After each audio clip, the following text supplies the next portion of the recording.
Live here on StriveSports.com, a gorgeous day there in downtown Henderson. Welcome back to the show. We've got St. Paul coach Derek Runcie on the Truck Center Company's hotline. Coach, thanks a lot for taking some time on a Wednesday for us.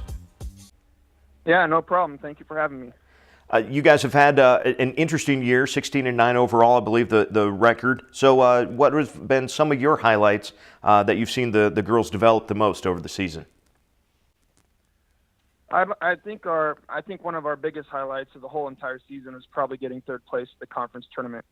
Going in, we started out 8-0. That was obviously big for us before we got to our holiday tournament and lost our first game to Central City in the final there.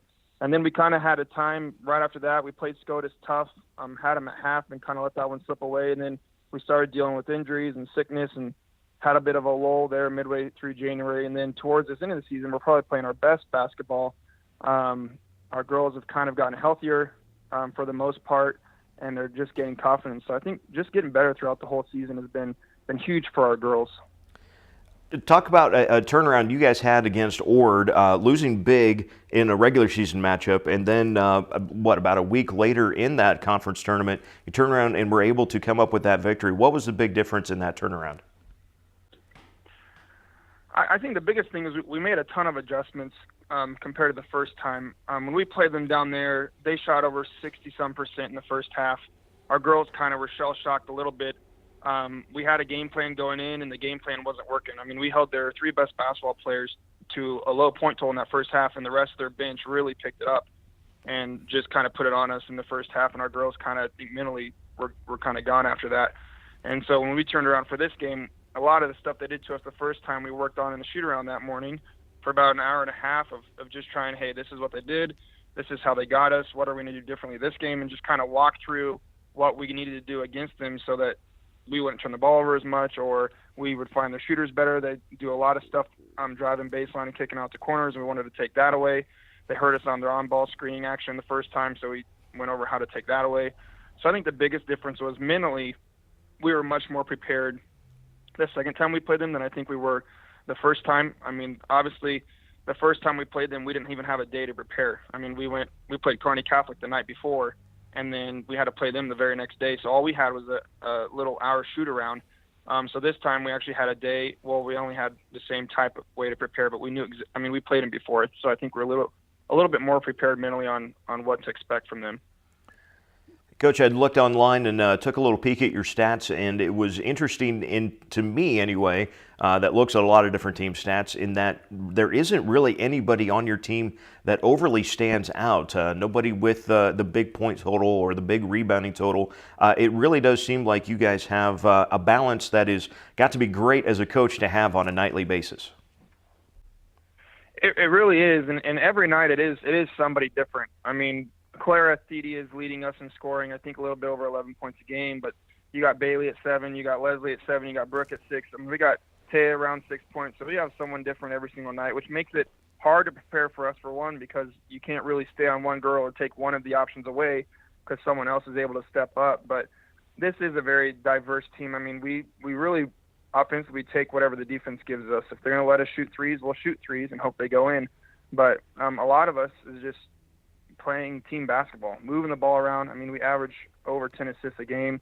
So we really just play team basketball and rely on whoever gets hot, and that's who we really go to. It's kind of by committee, which is fun to watch. How does the approach for the girls change, or does it change in practice from a game to say, well, I had a great couple days of practice, and does it transpire to Friday or Saturday night, or is it that same mentality when they get into practice as well? No, it really is. It's the same mentality, because our practices this week have been pretty good, but I don't even know who's going to step up, to be completely honest, that day. They surprise me almost every single night. I mean, Brooke Popper, I hadn't started her for almost the entire second semester due to sickness and injuries and matchups. I'm a matchup-based coach, and so I put her in. She started subs for the first time since the end of the first semester, and comes in and has her 2 best games. I mean, it doesn't surprise me. I mean, I know what she's capable of, but for not doing that, it can mess with your mental psyche a little bit, and she came in and stepped up huge. Bailey Lucas Savage has been stepping up lately. So, I mean, in practice, it's the same thing. It's different girls every time. I mean, they really believe our whole motto this whole year has been we, not me. Put team before ourselves, and that really is what they show in practice and show on the court is they don't care who gets the points. This team just doesn't like to lose. And I think that's been a big reason why we've been successful this year. You touched on it already a little bit, but I kind of want to go back to the fact that you guys had a great start, 8-0 on the season, and then you hit a tough part of the schedule, and like you said, some injuries kind of factored into that as well. What did you learn the most from this group in that tough middle stretch? Because it seems like, as you said, the health has come back, and you guys are playing very well now. I think I learned how mentally tough our girls really were. At the beginning of the year, I don't know if we really knew how good we could be. You know, in the past history here, they haven't had a ton of success when it comes to basketball, especially with the year before. And a lot of these girls, I don't know if they really had the confidence they needed to win games against good teams. I mean, in the first half, we did play good teams, and I think they were surprising themselves. And then when we hit that lull in the second one, I think they were shaking a little bit. You know, SCOTUS is good, and Central City is good. And I just kept trying to tell them, hey, we're going to play good teams. We just got to figure out how to close out games. If we can do that, we'll get one down the road. Just keep working hard. And I think when those injuries went down, I mean, I was playing sophomore girls against Central City. 4 of my top 8 players were out. We played sophomore girls, and we were winning going into the fourth quarter. And so I think I was more impressed with our girls' just ability to, when you're in practice and you're not playing, to step up and still perform on a basketball court. So, I mean, for girls that don't get a ton of playing time, I was more impressed with my scout team girls that they must have been paying attention the whole time, and they did a good job of performing the games. And then when my other girls came back, you know, sitting out kind of gives you a little bit of a fire. You don't like sitting and watching. And so when they came back, I mean, I think they finally bought into, hey, we actually have a pretty good team if we can put a game together. And so I think that really fueled our last 2 weeks of the season of once they beat Ord, I think we had the confidence now to compete with anybody. So the confidence obviously is a big deal, and in 4 of 6, how important is the confidence for any team to try to get into the postseason, and once you get there, to try to win these 2-3 games to get into state? It's huge. I mean, it's huge. You know, going into the GSCC game, we lost the day before against Saturday against Holdridge. And, you know, I told him after that, I said that game had no effect on our seeding and subs. It has no effect on our chance to get to state. We didn't play our best game. We didn't finish. We missed a lot of layups. And so I said, just forget about it. And I think they did. And then coming out against JSC, which is a rival for us, I think they were hungry. And I think I think they had a sour taste in their mouth against Holdridge. And I think they came out and proved it Tuesday and Thursday. And confidence is huge. I mean, if you don't have confidence, you're not going to hit shots. You're not going to play very well. You're not going to be able to believe in your teammates to help you win games. So I think confidence for any team. I mean, the teams that win, and like the team that we're going to play on Friday, when they step on a gym floor, they expect to win. And that's why they haven't lost. I mean, they expect to win every single game they play.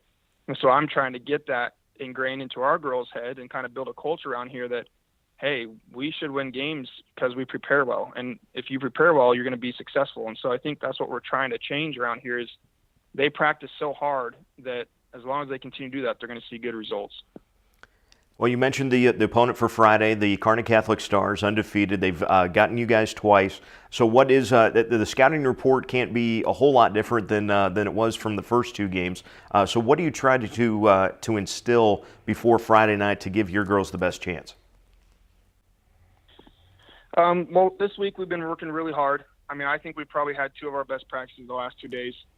We're making it as difficult as possible. You know, with short numbers we've had this whole year with 14 girls, it's been a challenge to find height and to find, you know, it's hard to emulate Kearney Catholic in practice. They're tall, they're athletic, they get after you, they're very aggressive defensively, and that led against us both times we played them. That led to a lot of our mistakes and a lot of points for them.